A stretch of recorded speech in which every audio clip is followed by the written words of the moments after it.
এবার কেকটা তোমাদের তুলে দেখাই। দেখো দেখো কি সুন্দর কেক হয়েছে। দেখো বাড়িতে তাকাই, দেখো এইটা ওর মধ্যে আমি ঘি মাখিয়ে দিয়েছিলাম। দেখো দেখো ফুলে কি সুন্দর কেক হয়েছে। এইটা নে একটুখানি খা, খেয়ে বলবি কেমন। না খুলে কাট কাট, না ছুরি দিয়ে কাটতে হবে।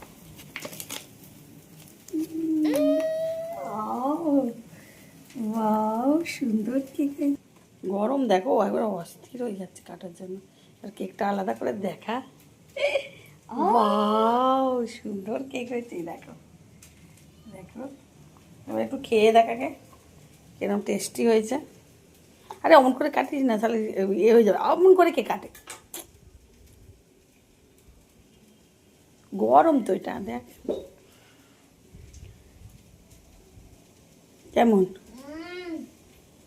কেমন, কেনা কেক ভালো না এই কেক ভালো? গরমই মুখে পুড়ে দিয়েছে। তো আমি একটু টেস্ট করি, আমি যেহেতু বানালাম। অসাধারণ কেক। বন্ধুরা এভাবে বানিয়ে নিও, রেসিপিটা চলে যাবে। তো দারুণ হয়েছে, একটা নারকোল নারকোল ফ্লেভার, যেহেতু আমি কোকোনাট বিস্কুট দিয়েছি তাই জন্য দারুণ হয়েছে, দারুণ দারুণ। তো বাই।